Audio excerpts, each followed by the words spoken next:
মূলত আমি যেই কারণে আমরা এখানে আসছি যে আমাদের আপনারা সবাই এর মধ্যেই হয়তো জানেন যে ঢাকা মেডিকেল কলেজের একাডেমিক ভবন, ছেলেদের হল, মেয়েদের হল, আসলে এটা অনেক পুরাতন মেডিকেল কলেজ বিদায় এর সকল বিল্ডিং হল সবটাই ঝুঁকিপূর্ণ।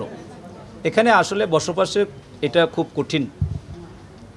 তো এর মধ্যেও আমাদের এটা ছাত্রদের যে দাবি, আপনারা তাদের কথা এতক্ষণ শুনছেন এবং তাদের সকল দাবি তারা যে আন্দোলন করতেছে এই দাবিগুলো সম্পূর্ণ যৌক্তিক। এক্ষেত্রে আমরা কলেজের যে আমাদের যে প্রশাসন, যারা প্রিন্সিপাল, ভাইস প্রিন্সিপাল, অন্যান্য শিক্ষক মণ্ডলী, একাডেমিক কাউন্সিল এবং শিক্ষকরা সবাই কিন্তু একমত যে বেসিক্যালি এটা আমাদের একটা আশু সমাধান হওয়া দরকার। তো আমি কেন এখানে আসছি? আমি আসছি এটা বেসিক্যালি ছাত্রদের একটা দাবি ছিল যে আমরা যেন আমাদের এই কথাটা একটু উপরে বলতে পারি। উপরের মহল, দ্যাট মিন্স উপদেষ্টা ম্যাডাম এবং তার যে টিম এখানে আছে, যেন ছাত্ররা একটা দাবি করছেন যে আমরা যেন আমাদের কথাটা একটু ওনাদেরকে বলি, মানে আমাদের বিষয়টা আমরা বুঝাইতে পারছি কিনা, যে আমাদের যে কত ঝুঁকির মধ্যে আমরা আছি এই বিষয়টা আমরা একটু বুঝাবো। সেই ক্ষেত্রে আমরা কিন্তু আমাদের পক্ষ থেকে আমাদের প্রশাসন, কলেজ কর্তৃপক্ষ তাদেরকে আমরা কনভিন্স করার চেষ্টা করছি। তারপরেও আমরা যেহেতু পুরো শেষ করতে পারিনি, আর আমরা এই নীতি নির্ধারণের জায়গাটাতে নাই, আমরাও একটা দাবির জায়গাটাতে আছি। ছাত্রদের এই দাবির সাথে একমত হয়ে আমরা একটু ওদের সাথে সময় দেওয়ার চেষ্টা করছি যে আমরা ঊর্ধ্বতন মহলে তাদেরকে একটা মিট করায় দেওয়া এবং এই জায়গায় একটা সেতুবন্ধন থাকা যে আমরা যাতে আমাদের একাডেমিক সামগ্রিক কার্যক্রম সঠিকভাবে হয়। গ্লিটারের টুইন লেমন ও অ্যান্টিব্যাকটেরিয়াল ফর্মুলা বাসনকে চকচকে জীবাণুমুক্ত করে আমাদের দেয় glitter guarantee. Dhaka medical college দেশের 1 নম্বর মেডিকেল কলেজ। এখানে যদি আমাদের সমস্ত শিক্ষা কার্যক্রম বন্ধ থাকে এটা আমাদের জন্য কোনো ভালো কিছু বয়ে আনবে না।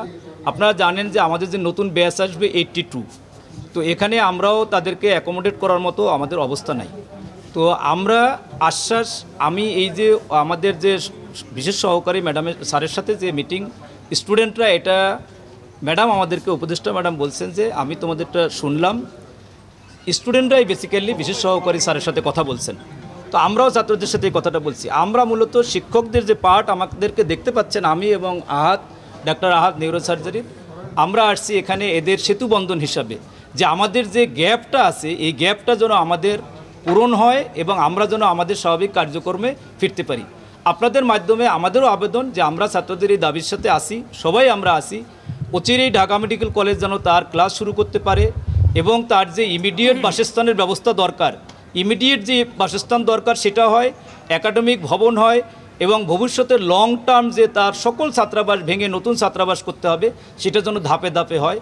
আশু যেন এর একটা সমস্যার সমাধান হয়, আমরা সেই দাবিটা জানানোর জন্য ছাত্রদের সাথে একমত এবং সেই কথাটা বলার জন্য আসছি। জি, আমি আবারও বলতেছি, আমাদেরকে উপদেষ্টা ম্যাডাম বলছেন যে তোমরা শিক্ষকরা তোমরা আমার সাথে একটু বসো, তোমরা কথা বলো। যেহেতু ছাত্ররা সরলি বলতে চাচ্ছেন, ছাত্রদের এই কথাগুলা বিশেষ সহকারী স্যার ওনাদেরটা ওদের যত্ন সহকারে শুনছি, আমরা ওদের পার্টলি ওদের ব্রিফটা নিছি, আপনারাও শুনছেন। আমরা আবার ওদের সাথে কথা বলবো যাতে আমরা কোনো পিছনে না যাই, আমরা যেন সামনে যেতে পারি, ছাত্ররাও ক্লাসে ফিরতে পারে এবং আমরাও আমাদের যেন একটা স্বাচ্ছন্দ্য বোধ করতে পারি, আমাদের ভবিষ্যৎ যেন ইমিডিয়েটলি কার্যক্রম শুরু হয়। ছাত্রদের হল, যেটা আবারও বলতেছি, ইমিডিয়েট যে সমস্যার সমাধান দরকার সেটুকু যেন হয় এবং লং টার্ম যেটা দরকার সেটাও হয়।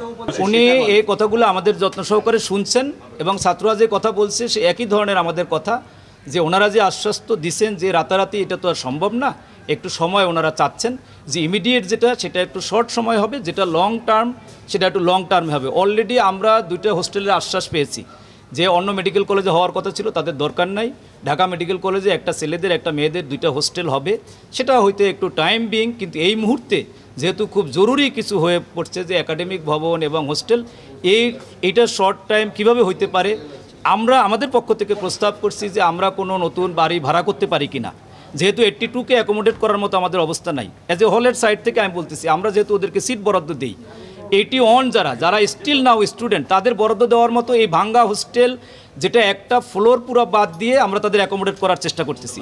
কিন্তু নতুন যারা আসবে অবশ্যই তাদের জন্য বিকল্প লাগবে, সেটা বাড়ি ভাড়া করে হোক, কোনো গভর্নমেন্টের কোনো বিল্ডিং হোক, ইমিডিয়েট কোনো শেড তৈরি করে হোক। আর আপনারা জানেন যে বিল্ডিংটা না, রাজির কথাটা কিন্তু উনি আমাদেরটা শুনছেন আর বাকি কথা তো ওনারাও এটা বলবেন, ছাত্ররাও কিছু বলছে, আমরাও ওনাদেরকে বোঝানোর চেষ্টা করছি। এখানে রাজি ডাইরেক্টলি কথাটা না, উনি উপলব্ধি করছেন এবং এটা সবাই আমরা একমত যে এটা আমাদের প্রয়োজন। না না, রোডম্যাপ এখনো স্টিল হয়নি। এটা যেহেতু প্রাথমিক একটা আলাপ হয়েছে, অবশ্যই আমরা পরবর্তীতে ছাত্রদের সাথে এবং স্যারদের সাথে আমরা কথা বলবো। অবশ্যই এটা রোডম্যাপ এই ব্যাপারে আমাদের প্রিন্সিপাল ভাইস প্রিন্সিপাল ওরা কথা বলবেন, অবশ্যই এর পরবর্তীতে আলোচনা চলবে।